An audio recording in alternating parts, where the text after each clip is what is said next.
everybody out there in Atlanta, this is Chris from HHNlegacy.com with another exciting episode of My Talking Head. This is my third attempt to try to do this video. If you saw my chatcast the other day, you know that I hate technology. It never wants to work right for me. And generally when I do these My Talking Head videos, that's when all the shit hits the fan, because nothing wants to work properly. So this is my third attempt to do this. Hopefully it works this time.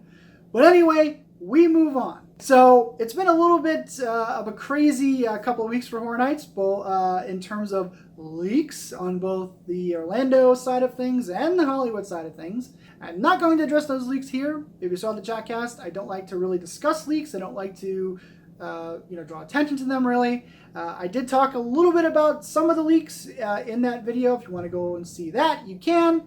But we're not going to do that here. So today, we move on. We have an official announcement from Halloween Horror Nights Orlando, and that is Seeds of Extinction. Now, Seeds of Extinction is one of these houses that I've been hearing about for a long time, just like Carnival Graveyard. And I'm going to draw some comparisons to that because of some of the little flack I got for talking about Carnival Graveyard, because I'm not a huge fan of that concept. That concept to me is extremely dull and boring. Like I said, I've been hearing about Carnival Graveyard for a long time, and I really had only heard one thing about the house, and that was it's set in a carnival graveyard or a dead carnival, pick your poison, and basically you're being chased around by evil carnies.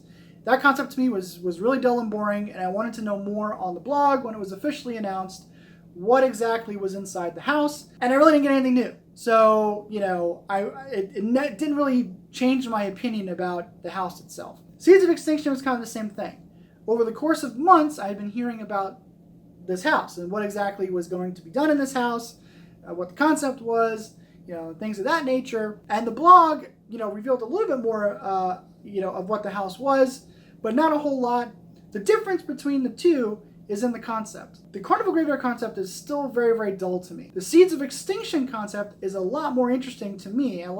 It triggers in my mind that there's a lot more stuff for them to play with in this house, a lot more unique elements for them to play with in this house as opposed to what Carnival Graveyard is. I'm really looking forward to this house because I want to see how they pull it off.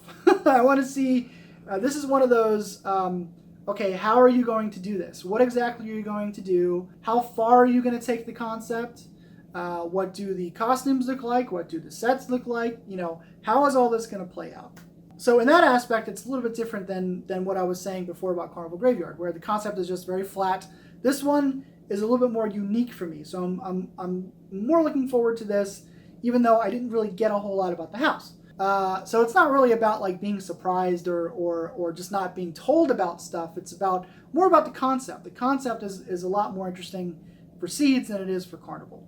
But anyway, on the blog, they did mention the whole meteor thing. Now, the code names that were being floated around out there a couple months ago, this is codename Meteor for obvious reasons. The storyline revolves around a meteor that has crashed to Earth, or did crash to Earth, and has basically made humanity extinct. And plant life has taken over. They have evolved. Some have become meat-eating creatures, but they have basically taken over the planet. Which is a little weird, too, in the concept, because it's like, why are we walking around? There's no more humans around, but it is what it is. I'll let that slide. But yeah, so plants have basically taken over, and they're evil, and they're mutated, and they're carnivorous, and, what have you. There was mention on the blog about a cemetery. And what I got from that is that some of the meat-eating plants are basically like, feeding on the corpses in there. That's kind of the vibe I got. So I would expect a show scene in here that's got a graveyard. You're walking through a graveyard, an overgrown graveyard.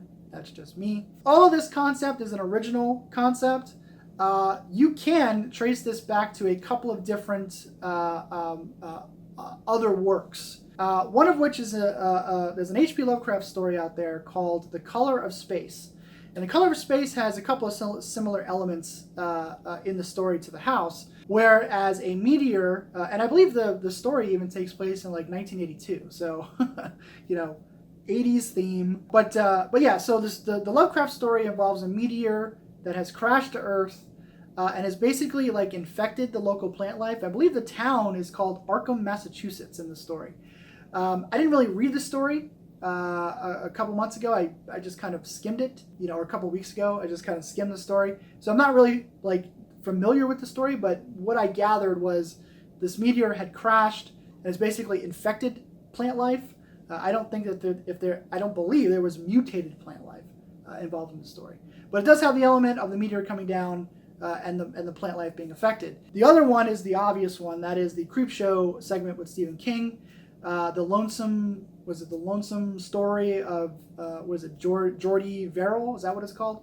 Where Stephen King, he's in the movie. It's also based, I believe, on a short story, which actually takes inspiration from the Lovecraft story. So similar connections there as well. But in the Creepshow segment, if you haven't seen it, which I'm sure most of you have, a meteor falls to Earth. Stephen King's character goes out to investigate. He gets infected and then starts turning into a plant. And then all around him, the plant life basically takes over around him as well. And I also believe that they talk to him, like he basically goes crazy because the plant life, not just because he's turning into a plant, but because the plant life just continuously talks to him.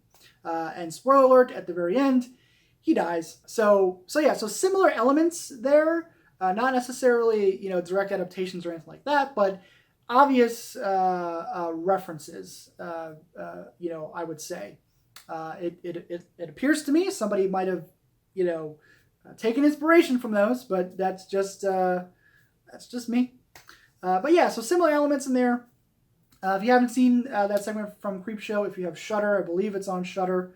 The first Creepshow, you can go watch the first Creepshow. And I can't remember which segment it is. I think it's the second to last segment. It might even be the last segment. It's towards the end, middle-ish of that movie. So if you can check it out, go ahead and check that out. The Lovecraft story, I believe, is available online.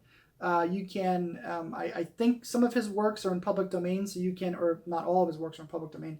So you can, you know, read the stories there as well. Just type in, I believe the title is called The Color of Space. You know, so you can look at that there. So anyway, so hopefully this video works this time. Like I said, I'm not going to directly address the leaks.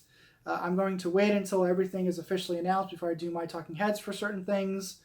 You know, and in the case of Seeds of Extinction, I know this has been, you know, once that hotel leak happens, there was a bigger leak that wasn't involved with the hotel, but involved with fans.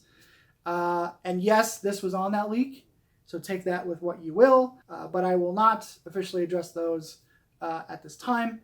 No official house hype lists from me, but check my Twitter because I might do something to sort of meet in the middle on that, because some people have been asking about what my hype lists are, and I don't really want to do it until everything's officially revealed. So I'm gonna, I think, compromise on that a little bit. So look for my Twitter for that. But anyway, that's it for now. Because the schedule is all kind of like up in the air.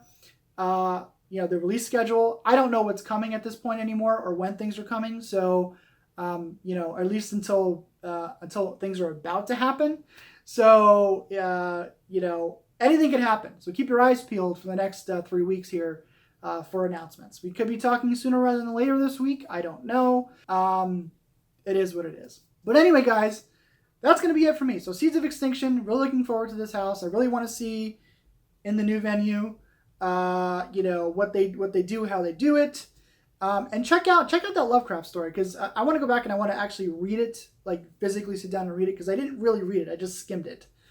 And I really want to read that story, but anyway, so seek that out. But yeah, so that's it. I think I covered everything I wanted to about Seeds. I will talk to you guys later. That's it. Hopefully this video works. I hate technology. But anyway, I'll talk to you guys later.